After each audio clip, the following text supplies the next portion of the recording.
Donc ça, c'est les valeurs à respecter. Et puis, en champ proche, je vous ai dit, on ne peut pas mesurer qu'une sonde. Donc en champ proche, eh bien, il faut que ce soit l'appareil qui, lui, est fait au départ de telle façon à ce qu'il n'engendre pas un DAS qui dépasse les valeurs limites réglementaires. Les valeurs limites réglementaires, elles sont les mêmes que là, mais là, on peut mesurer, si vous voulez, on peut transposer ça en champ électrique mesurable, où on est sûr que quand on a ce champ électrique, on ne dépasse pas le DAS qui est recommandé.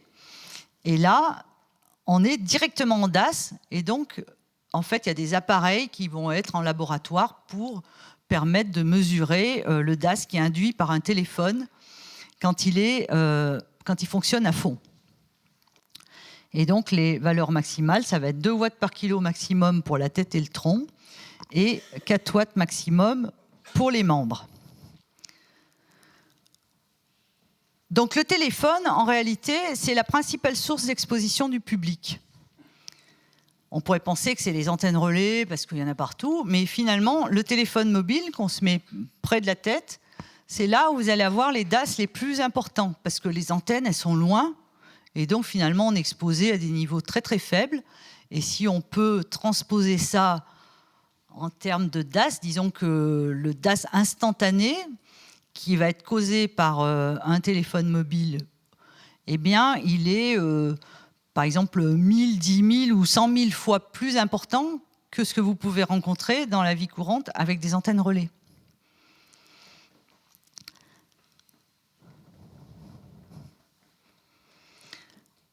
Donc l'ANFR fait des mesures régulières de DAS sur les téléphones mobiles. Ça, vous en avez peut-être entendu parler. Des fois, il en trouve un qui dépasse les valeurs, donc il faut le corriger.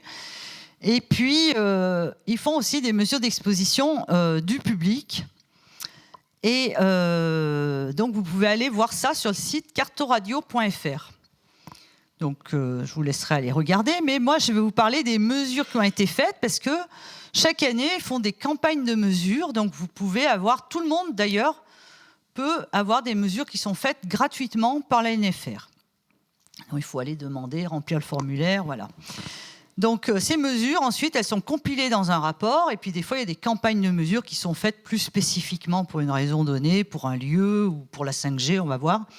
Et donc, ces mesures permettent de voir que le niveau moyen médian, donc ça veut dire que la moitié des valeurs sont en dessous de ce niveau-là, et de 0,38 volts par mètre en France, sur le territoire, et 76% des mesures sont inférieures à 1 volt par mètre. Les niveaux sont toujours un peu plus élevés en milieu urbain, où il y a plus d'antennes et beaucoup plus de gens qui téléphonent. Et puis, ils ont constaté que l'exposition était comparable avant et après la mise en service des sites 5G, là où il y en avait. Ensuite, ils ont fait une campagne de mesure. L'ANFR a fait une campagne de mesure plus spécifique sur 370 sites 5G dans la bande 3,5 GHz pour voir ce que ça donnait. Et ils ont constaté donc une légère augmentation de 0,11 volts par mètre. Donc ça, c'était dans le rapport un rapport de 2021. Et puis, où ils ont donc fait fonctionner ces antennes et puis pris des mesures. Et ils ont estimé que pour le futur, il y aurait environ une augmentation de 20% du niveau ambiant avec la 5G développée sur le territoire. Donc, oh là là, au secours. Voilà. Alors là, dans cette bande-là, vous voyez, la fréquence autorisée maximale, c'est 61 volts par mètre, ce qui fait que je vous ai représenté ici, sur une échelle un petit peu, pour vous donner l'ordre de grandeur. Là, en rouge, vous avez les effets avérés. Bon, j'ai mis 2 traits parce que ce serait même encore plus haut, le niveau des effets avérés. Là, en bleu, vous avez les limites qui sont définies pour le public. En vert, vous avez les 1 volt par mètre qui sont 76% des valeurs mesurées sur le territoire. Et en rose, vous avez le niveau moyen médian. Donc vous voyez que l'exposition liée aux antennes dans notre environnement, c'est pas très fort. Donc pourquoi je vous ai dit que le téléphone était la principale source d'exposition? C'est parce qu'on va y venir. c'est que finalement, les recherches, elles vont avoir beaucoup porté sur la téléphonie mobile. Alors, avant de parler des recherches à la téléphonie mobile, je vais faire un petit détour par le risque. Parce que là, on va parler du risque. Or, il ne faut pas tout mélanger. Et ça, il y a une grosse confusion souvent dans la population ou dans les médias, où c'est normal. Et donc, si on voit le petit Robert, il va dire que c'est un danger plus ou moins prévisible. Bon. Mais en réalité, c'est un concept, le risque. Vous savez. C'est-à-dire que le risque, il n'existe pas depuis la nuit des temps, comme on pourrait le penser. Ça a été inventé par l'humain. Autour du XIIe, XIVe siècle, ça s'est développé comme ça dans les compagnies maritimes italiennes, où l'idée risque viendrait peut-être de risco, qui veut dire écueil, et des bateaux qui se fracassaient sur les rochers à proximité des côtes. Et tout d'un coup, l'humain a eu l'idée de se détacher de l'idée de fatalité, parce qu'il l'avait bien mérité, ou parce que je ne sais quelle raison. Et donc, commençait l'idée d'avoir des compensations de ces pertes, en fait, liées aux accidents. Et donc, le risque a complètement accompagné la société moderne avec l'évolution des statistiques, des calculs probabilistes pour arriver à ce qu'on connaît maintenant. Mais vous voyez, dans nos sociétés, le risque est très présent, avec les assurances qui sont calées pour calculer les risques. Et l'idée, c'est de calculer des compensations ou alors de prévenir les risques. Donc, on est là-dedans. Et finalement, un risque et un danger, c'est deux choses différentes, parce que les dangers, ils existaient déjà chez l'homme de Cro-Magnon, de se faire manger par une bête, voilà. Donc, c'est différent. Le risque, il est récent. Le danger, c'est pour ça que je vous montre un lion ici. Vous voyez, si vous êtes dans la savane, en train de faire des photos, avec un appareil photo, en short, là, hop, au coin d'un détour, vous voyez un lion qui n'a pas mangé. Et là, donc là, vous courez le danger, c'est le lion, et vous courez un grand risque, a priori. Par contre, si vous voyez ce même lion au parc de la Tête d'Or, qui n'a pas mangé, et ben là, vous êtes quand même relativement tranquille, quoi. Donc, vous voyez qu'avec un même danger, l'exposition n'est pas la même. Selon l'exposition, vous avez un grand risque ou un petit risque. C'est comme ça que donc il n'y a pas de proportionnalité entre danger et risque, et souvent c'est confondu. Dès qu'on sait qu'il y a un danger, on a peur, alors qu'il faudrait d'abord savoir s'il est en liberté, comment il est, combien il y en a. Donc c'est justement ce niveau d'exposition. Le risque avéré, ça veut dire que le danger, il est avéré, parce qu'on peut parler de risque pour un tas de choses. Mais après, est-ce que le danger est vraiment prouvé, quoi ? Donc voilà, il n'y a pas de proportionnalité il faut savoir que quand on parle de risque, on peut parler d'un tas de choses parce que le risque zéro n'existe pas, mais il faut que le danger soit prouvé quand on parle de risque avéré. C'est pour ça qu'on va chercher des preuves en sciences. Donc pourquoi on fait des recherches depuis les années 90 ? J'en reviens à mon histoire de téléphone. C'est que finalement, les recherches, on les a fait surtout cette grosse vague de recherche qu'il y a eu à partir des années 2000, notamment, non, ça a commencé dans les années 80, après je dirais dans les années 2000, c'est là où il y a eu le plus de budget qui a été mis dans ces recherches. Mais c'est parce qu'on se mettait, c'était la première fois qu'on se mettait finalement un émetteur si près de la tête, si près du corps. Parce que jusque-là, tout le monde a la radio, et la radio, ça marche avec des ondes électromagnétiques, mais le poste de radio, lui, c'est juste un récepteur. Tandis que le téléphone mobile, c'est comme une radio, il reçoit les informations et vous entendez parler dans le poste, en quelque sorte, mais vous pouvez vous aussi parler et lui, il émet vers l'antenne pour renvoyer l'information à votre interlocuteur. Donc, ça veut dire qu'on se mettait ce téléphone très près de la tête et que du coup, vous voyez la notion de risque, on se dit, un risque tout petit, vu que tout le monde se met à utiliser le téléphone, ça peut faire que l'exposition étant massive, un risque petit, un danger petit peut devenir un gros risque. D'accord ?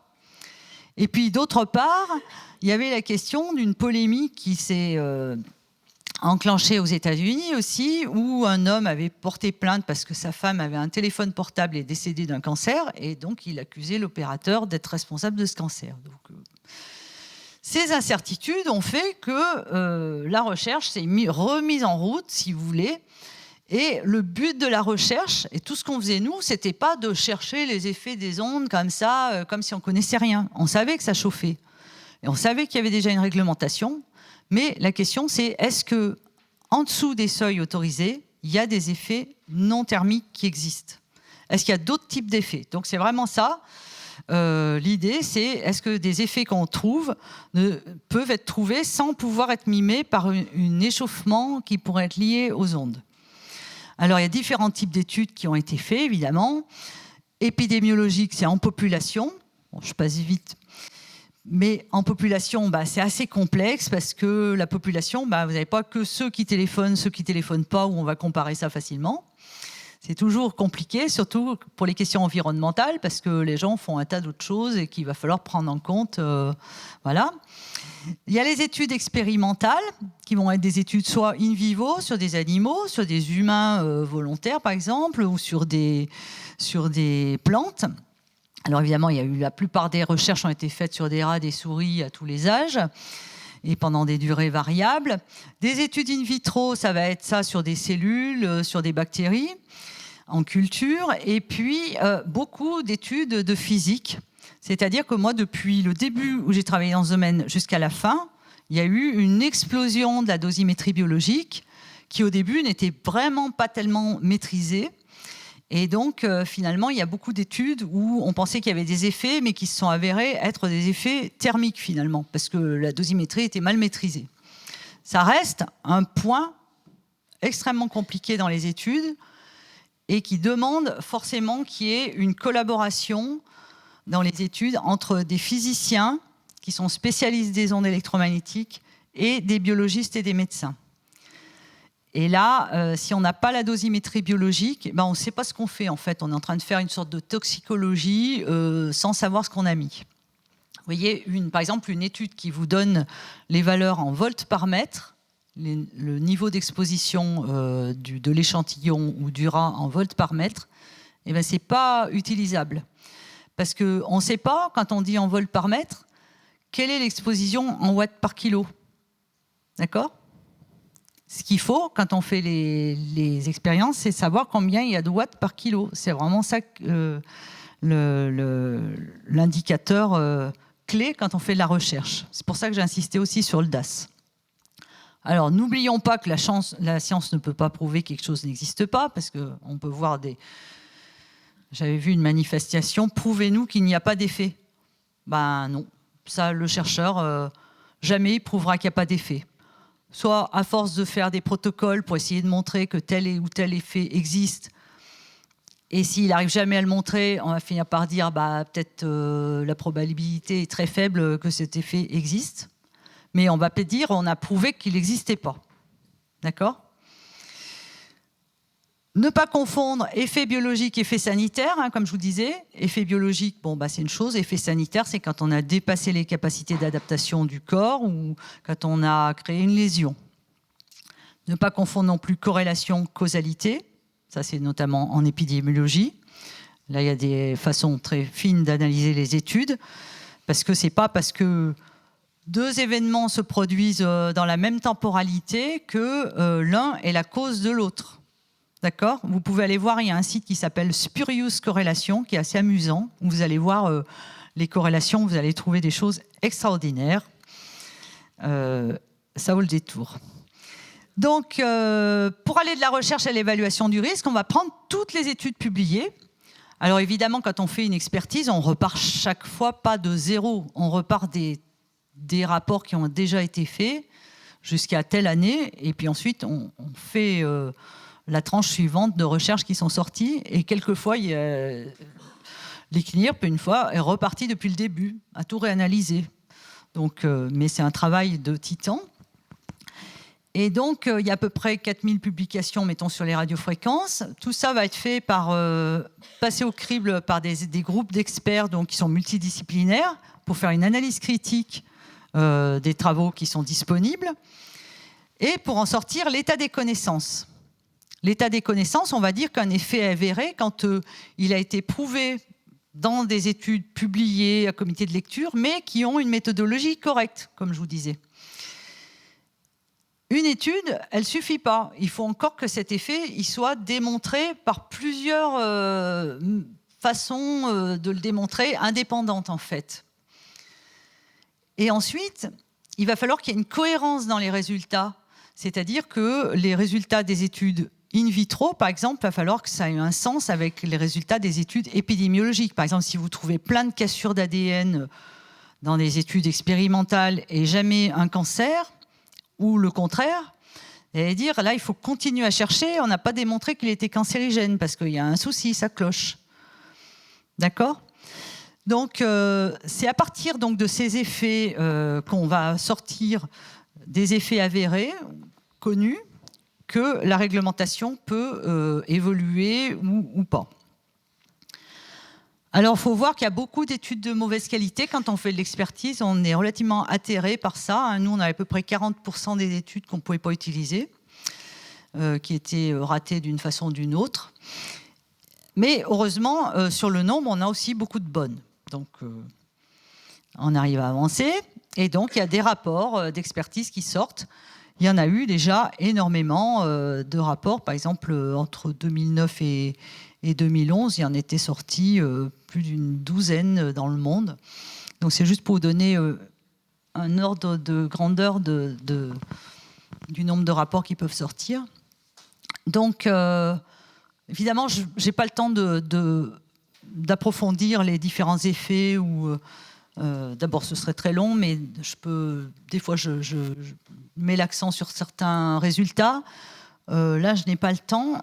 Mais au niveau autorisé pour la réglementation, l'ensemble sur les radiofréquences, donc l'ensemble des expertises dans le monde, depuis maintenant, on va dire 2009, ça n'a pas tellement changé, n'ont pas trouvé de relation établie entre l'exposition radiofréquence et une pathologie au niveau autorisé par la réglementation. Parce que les effets liés à l'élévation de température, là, vous en trouvez des effets. Il y a des effets tératogènes, il y a toutes sortes d'effets, mais à partir du moment où on est au-dessus de la réglementation, donc moi, je vous parle dans ces niveaux-là, et on n'a pas non plus trouvé de mécanisme, en fait, vous voyez, de mécanisme biologique qui était démontré et qui indique un danger, pour la santé. Donc c'est pour ça qu'on parle d'un risque non avéré en dessous des limites réglementaires. Par contre, la réglementation, elle est basée par rapport à des risques avérés. D'accord ?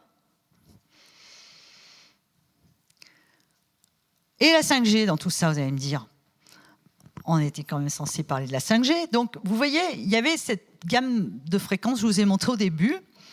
Et finalement, la majorité des études qu'on a, elles sont surtout de 800 à 3 GHz à peu près. Donc là, c'est là où il y a eu le plus de travaux. Alors, on va dire, oui, mais pourquoi les chercheurs n'ont pas cherché sur les fréquences de la 5G avant qu'il y ait la 5G ? Eh bien, je vous dirais qu'on n'avait pas non plus étudié la 4G avant qu'il y ait la 4G. Pour des raisons relativement simples, c'est que d'abord, vous avez vu que ça marche quand même par gamme de fréquences, donc on travaille à 2,6, 2,1, on a des effets qui se ressemblent, ou qui sont les mêmes. Et puis ensuite, parce que c'est des études qui sont extrêmement lourdes à faire, il faut avoir des systèmes d'exposition. Si on ne sait pas ce qui va se passer, on ne va pas se mettre à tester toutes les fréquences qui existent. Vous voyez ? Ensuite, quand on développe un système d'exposition, ça coûte très cher et encore faut-il le trouver, ce système d'exposition. Ça fait partie, c'est un moment extrêmement compliqué des projets de recherche, c'est de mettre en place le système d'exposition. Et forcément, du coup, les travaux se font sur des fréquences, soit qu'on est sûr qu'elles vont sortir, ou qui sont déjà en place. Et puis après, une fois qu'on a le système, eh ben, on a tendance à étudier toutes sortes de choses avec le système qu'on a. Il faut voir que c'est des études qui coûtent vraiment très cher. Donc, sauf si on fait n'importe quoi. Ça peut coûter pas cher. On prend un téléphone, on le met sur un rat, Et après, on dit, j'ai vu des effets extraordinaires. Vous voyez ? Et sauf que là, vous voyez qu'il y a un problème. Vous comprenez pourquoi il y a un problème quand on met un téléphone sur un rat ? Bon, déjà qu'il ne parle pas dans le téléphone, mais vous voyez, si vous avez une certaine quantité d'énergie qui va sortir du téléphone. Si c'est votre tête, vous avez à peu près une tête de 2 kilos. Donc, le DAS, l'énergie, elle va être absorbée dans 2 kilos. Si vous focalisez cette énergie sur les 10 grammes de tête de rat, vous allez avoir un DAS. Donc, forcément, vous allez avoir des effets, parce que vous allez avoir des effets thermiques, peut-être. Vous voyez ? Vous allez avoir un DAS beaucoup plus fort. Si je vous donne un exemple, par exemple, vous voyez, je sais pas, à l'armée, par exemple, j'ai un collègue, là, il y avait un service de facteurs humains qui va étudier, par exemple, le fait de porter un sac à dos toute la journée. Vous voyez ? Alors, toute la journée, qu'est-ce que ça va faire ? Qu'est-ce qu'ils vont avoir comme pathologie de porter un sac de 30 kilos pendant 8 heures par jour ? Donc, le chercheur, il va prendre un rat, il va prendre le sac, il va mettre 8 heures le sac sur le rat. Et le soir, il va avoir un effet formidable sur le rat, évidemment, de ce sac de 30 kilos qu'il a mis sur le rat toute la journée. Et donc, il n'a plus qu'à courir devant la fraise pour dire que c'est épouvantable, qu'il y a des effets... Et bien, c'est ce qui se passe, en fait, avec certaines personnes qui ont mis un téléphone sur la tête d'un rat dans des expériences. C'est aussi idiot que de mettre un sac à dos sur un rat pour étudier l'effet du sac à dos sur un humain. Vous voyez ?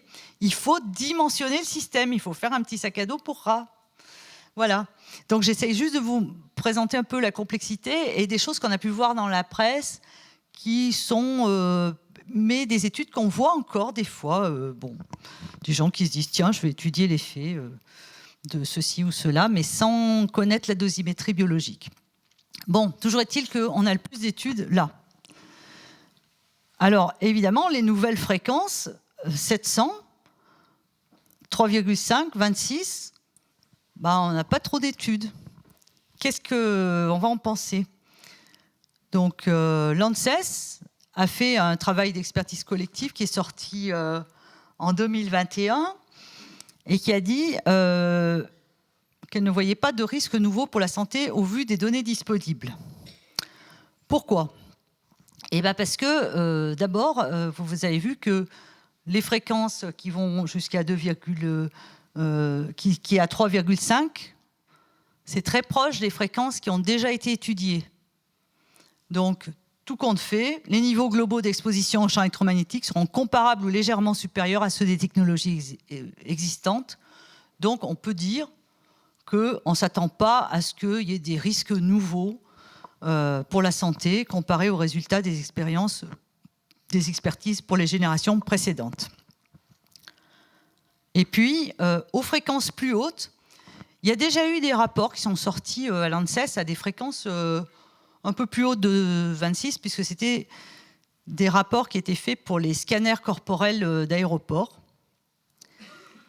Et là, donc l'ANSES, je lui ai mis un petit extrait, se différencie par une pénétration beaucoup plus faible des ondes. Pour autant, les données sont à l'heure actuelle trop peu nombreuses pour conclure à l'existence ou non d'effets sanitaires. Bon. Alors, conclure à l'existence ou non d'effets sanitaires, ça, c'est une phrase un peu qu'on retrouve dans tous les rapports quand on ne sait pas trop. Mais ce qu'on sait, c'est qu'il n'y a pas d'études qui montrent des effets dangereux, d'autant plus que les niveaux l'exposition reste en surface. Mais ça va être plutôt là qu'on va orienter les prochaines recherches. Donc, les principales recommandations, c'est suivre l'exposition de la population, donc ce que fait l'ANFR régulièrement, poursuivre l'acquisition de connaissances nouvelles, notamment sur les effets sanitaires, identifier au plus tôt les impacts environnementaux et sociétaux du numérique. Bon, ça, c'est un peu en marge. Alors là, je vous cite juste 2 études, par exemple de Simco. Ça, c'est une revue qui portait sur 94 études, donc en ondes millimétriques, donc dans ces fameuses fréquences qui sont les plus hautes, sur lesquelles on a moins de données. Tout ça parce que ce n'était pas tellement utilisé, justement. Mais il y a par exemple, les radars de voiture, de recul, utilisent ces fréquences aussi. Donc, il il y a donc cette revue de littérature qui est sortie. Il y a aussi en Australie l'agence ARPANSA, qui est un peu l'agence d'autorité sanitaire, en fait, l'autorité sanitaire, et l'Université de technologie de Suibourne, qui a sorti 2 méta-analyses, en fait, qui sont basées sur 138 études. Et donc, tous, alors j'ai pas mis d'autres plus récentes, mais il n'y a pas énormément, parce qu'il n'y a toujours pas énormément d'études dans ces fréquences-là. Donc ils disent que les études ne sont pas tellement de bonne qualité, mais les études de bonne qualité qu'ils ont n'indiquent pas l'existence d'un risque particulier, sachant qu'on sait qu'il y a les effets thermiques en surface à partir d'un certain niveau. Donc il faut savoir que, en fait, je vous ai parlé du rapport de l'ANSES qui est sorti en 2021, mais en 2020, il y avait déjà une vingtaine de pays qui avaient pris position sur les effets sanitaires de la 5G. Et donc, il y avait une vingtaine de rapports qui étaient disponibles, donc, qui étaient tous relativement rassurants. Donc, Norvège, Allemagne, bon, on n'a pas le temps de lire ça, mais tous disent, bon, ils ne voient pas pourquoi il y aurait des effets particuliers à ces fréquences-là par rapport aux autres fréquences de radiofréquences qui sont relativement proches. Donc voilà, l'OMS, tant que l'exposition globale reste inférieure aux recommandations internationales, aucune conséquence pour la santé publique n'est attendue. Et il y a un rapport que vous pouvez consulter, qui est un rapport français qui a été fait par une mission interinspection en 2020, qui a épluché en fait tous les rapports qui étaient disponibles en 2020. Donc ça, c'était dans l'attente du rapport ANSES, puisque le déploiement de la 5G a eu lieu en 2020, et qui concluait que tout ça était relativement rassurant. Donc il y a des études qui se poursuivent, épidémiologiques notamment. Maintenant, on est plus dans une phase de veille, si vous voulez. La phase d'excitation autour des recherches sur les radiofréquences, ça a été un moment passionnant de la recherche, mais elle est derrière nous maintenant. Maintenant, on a par exemple l'étude Cosmos, qui est une étude internationale avec 6 pays, qui est pilotée par le CIRC, Centre international de recherche sur le cancer, et qui est une cohorte prospective sur 30 ans, donc qui dure jusqu'à 2037 au moins. Et là, il y a à peu près 310 000 personnes qui sont englobées dans cette étude et qui sont suivies.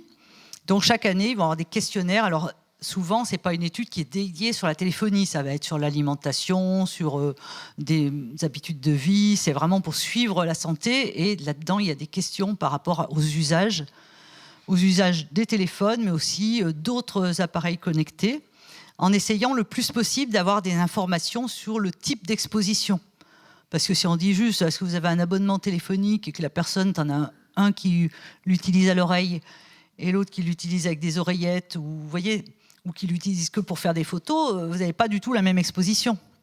Donc il y a toute cette complexité et il y a des questionnaires qui sont posés. Donc les résultats commencent à sortir, certains résultats sur les acouphènes, les maux de tête, où ils ne voient pas d'effet particulier liés aux ondes électromagnétiques, en tout cas qui peuvent relier à des ondes électromagnétiques. Enfin voilà, donc ça c'est une étude en fait qui se poursuit et sur laquelle qui va englober forcément la 5G, puisqu'on demande aux gens ce qu'ils utilisent comme type de réseau, comme type d'onde électromagnétique, et donc la 5G va naturellement rentrer dans cette étude de cohorte. Donc voilà, j'ai à peu près fait le tour. Je vais quand même vous signaler les risques indirects avérés du téléphone. Parce qu'il ne faut pas oublier que l'agence de sécurité routière avait fait une campagne devant l'hécatombe d'accidents mortels liés à des personnes qui téléphonent au volant. Ensuite, maintenant, on a les snowbies, je ne sais pas si vous connaissez. C'est-à-dire que là, vous pouvez aller regarder sur le site de la police de Lausanne, qui a fait une vidéo absolument trash, elle a même fait 2, sur les snowbies. C'est les gens qui téléphonent en ville. C'est des accidents de rentrer dans un... c'est une accidentologie toute bête, quoi. Vous tombez d'un trottoir, vous rentrez dans un lampadaire, voilà. Vous vous faites écraser. Donc ça, c'est les zombies. Et puis, il y a aussi les selfies. Donc, c'est une des 2 études qui a étudié le nombre de morts par selfie, a conclu qu'en 6 ans, les selfies avaient fait plus de morts que les requins. Et effectivement, de temps en temps, on a des nouvelles de quelqu'un qui, en prenant une photo, est tombé dans une cascade en Thaïlande ou des choses. À tel point qu'il y a des lieux où maintenant c'est marqué No Selfie Zone parce que c'est beau et paf. Alors c'est plutôt des jeunes. L'âge moyen dans les études ce qu'ils ont retrouvé, c'était 23-24 ans, sachant qu'il y a une grosse incertitude sur le nombre puisque tous les accidents de selfie ne passent pas dans la presse. Ils ont étudié la presse. Donc voilà. Donc on va juste terminer sur une diapo sur l'information. Alors ça c'est Nicolas, un physicien qui dessine bien, qui nous a dessiné ça. Parce que vous savez que pendant la pandémie, la 5G était quand même responsable de beaucoup de choses. On a eu toutes sortes de théories à tel point que l'OMS et beaucoup d'agences sanitaires ont dû se fendre d'un communiqué pour expliquer que non, c'est pas la 5G qui avait entraîné l'épidémie. Et donc le compteur Linky a eu chaud. Et finalement, l'OMS en 2006 avait fait, disait un aide-mémoire sur la perception du risque. Et cette phrase-là, finalement, certaines personnes perçoivent les risques de l'exposition comme étant probables ou même éventuellement graves. Ces craintes se fondent sur les annonces dans les médias relatant de nouvelles études non confirmées et conduisant à un sentiment d'incertitude, à la perception qu'il pourrait y avoir des dangers inconnus qui n'ont pas encore été découverts. Et ça, c'est quelque chose qui est toujours d'actualité. Cette sorte éventuellement de perception qui est liée à ce qui est relaté dans la presse quand il y a une étude qui sort. Et c'est pas du tout propre aux ondes électromagnétiques d'ailleurs. Mais voilà, c'est toujours d'actualité. Donc finalement, voilà, la conclusion, on en arrive à la conclusion. Il y a eu plus de 30 ans de recherche, vous avez vu, sur les radiofréquences. Les conclusions des expertises du risque, elles sont cohérentes et rassurantes. On ne peut pas dire que ce soit inquiétant. Depuis 2009, même s'il y a des recherches qui peuvent se poursuivre. La réglementation pour protéger la santé, elle est adaptée aux fréquences de la 5G aussi. Il y a des poursuites de recherche dans certains domaines. Donc maintenant, il y a un petit regain de recherche dans les fréquences plus hautes. Selon les pays aussi, parce que par exemple en Allemagne, ils ne financent plus de recherche, ils financent de l'information. Mais il y a d'autres pays. En France, l'ANSES a un fonds de recherche et il y a encore une recherche relativement active sur le sujet. Donc ça dépend vraiment des pays. La 5G soulève des questionnements légitimes. Vous avez vu qu'elle est devenue aussi le symbole d'une évolution vers la société du numérique qui fait débat, nourrit des imaginaires et peut cristalliser des oppositions. Donc c'est un sujet qui est passionnant en fait, mais dans lequel la santé n'est pas du tout l'essentiel du sujet, dans la mesure où on respecte la réglementation. Donc j'avais fait un dossier radiofréquence et santé qui est paru dans l'encyclopédie de l'environnement de l'université. Si ça vous intéresse, il y a aussi beaucoup de références et plus de détails sur tout ce que je vous ai expliqué aujourd'hui. Donc je crois que j'arrive au bout. Je vais vous remercier de votre attention. On a fait un livre dans la section rayonnement non ionisant là, que j'ai amené. S'il y a des personnes parmi vous qui sont intéressées, c'est un livre qui traite tous les rayonnements non ionisants. Chaque fois un spécialiste, parce qu'on n'est pas spécialiste de tous les rayonnements non ionisants. Moi, je suis plus spécialisée sur les radiofréquences. Les basses fréquences, je commence à être à l'aise, mais je ne vais pas vous parler des rayons lumineux, par exemple. Donc là, chacun a fait sa partie, mais de façon à ce qu'on puisse comparer chaque fois. C'est comme un livre à tiroir, on n'est pas obligé d'être spécialisé pour le lire. On a ici une relectrice d'ailleurs qui n'était... Voilà, la voilà.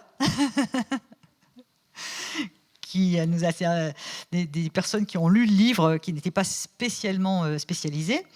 Et puis à la SFRP, on fait des fiches techniques pour synthétiser certains sujets. Donc on a fait une fiche technique sur la 5G.